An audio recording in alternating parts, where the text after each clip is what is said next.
Tala Fou o se whaapoponga o tala mai Ausetalia le radio Samoa. Wa whaasora pēna tele pālota mo le vang whaupwhaile leiba I pālota whaataitai o lo whaangaio ia nei Ausetalia a o lo mai le pālota I le surus futasi o le masina nei. O le pōna whai ai le saunuanga le taitai o le tua ngai Anthony Albanese e tu sau me o lo mawhai o na whaatino ia malana vanga whaupwhai mō le atunuu a o le teimi fo I le o lo whaawa waiwhainga whaatosina le pāramia malana whainga malo I le tu isisi fō sini. O li pote o pito le tamai o whainga pālota whataitai o lo sidi ai pālota le Labour I lo le so whaatasi le Liberal ma le National le o lo tu nei le foe o le atunuu ni masfutoru I le fast for fitu. O lo wha ngā soro pia whainga whātua sina po campaign na vāenga whauwhai, ma o le so wasau noai le pānemia Scott Morrison, o le amau o le awano o ista ngata mātutu e limas furuafe mo le Commonwealth Seniors Card, pe a whai a toe whātu mai la lātou vāenga whauwhai. O le launga Albanese le asona nafi, na whaitu I nei le pānemia o le le manatu tangata mātutu o Ausetalia, pe tai la o le ua whorasia mai le pānemia le atūranga I le so, e whai e iei whai ngā whiriwhiringa le au mātutua, po o wheo le a ave iei le e kisi I le whai ngā pālota o le asolu sputasi.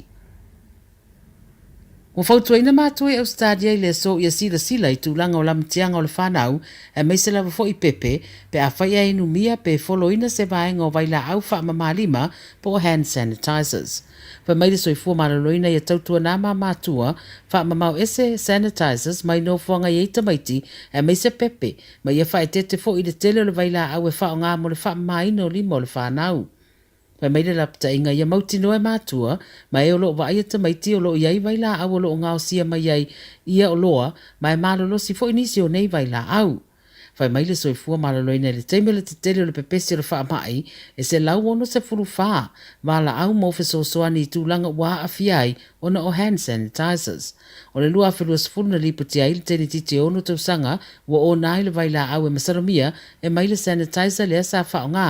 ma o awhia ngai awhiai le ese o le tautala, ma le wha suati fo I se tulou. O le amaua e ainga umai Victoria, se peimeni e lua se laudima se furu tala Ausetalia e fesoasoani I le si itia o le tau le soifuanga, ma o le fuafuanga lea ua whaia talu le si itia o le tau le penisini, ma le tau o loa e mai se fo I le ele tise I le atunuu. O le asa mua I ulai ua fola e amata maua I a tupe, ma e auna le si tala le upenga ta whailangi le Energy Compare I anga wa ai. Whamaile whamtalanga le Premier Victoria Daniel Andrews o se awala le leilea e whaititi ai tupe alu, ma whamamale a venga mo ainga e meise foi ne tutongi ino le tise. O whaia maile a whaatstauna ua mai ona whailua le whainga malo le federale, se isi foi whainga e au fiai le pea ma le ono miliona o tangata I titi pele ai foi ni tupe maua I Ausetalia, le na maua I foi I la tau e anga waa le tailua se laudima se fulu o peimeni I le vai aso taluai. Wa umale olo se tamaititi se whalabrabata ta vale le Bruce Highway I le tui matu o Proserpine I Queenselani. O le so upo le ta vale le whalamai na ia whamatala I le 7 News to o whātangata na o fia le whalabrabe o feto ai ta vale lua I le whiwhena nafi. O le isi ta vale sa whaafoe se tamaitai na iei te tonu ni tamaiti se to lua. A wa whaamaunia leo leo to tasi le tamaititi wa umalo naola a le o whailua mai le matua o tau sanga. O whaaria I li pote o le isi to toru na o fia umale whaalavlave na ave umatu le whalamai a o fia I male ta vale o le isi ta vale o se li e fasu li matau sanga. Lo whaataria se atoanga le li pote e tusar mafua anga le whaalavlave a lo whaanga soro fo isu e su e ngā leo leo. Wa ta ua le isi ta me titi o lo o a fia se furu lua tau sanga le matua. Maritala mulimuli, wa whaamaunia mai le company wa alele le Qantas o le awhaia ni ana whainga malanga mamao e au noma se malo longa mai Ausetalia I Lonetona ma New Yorka.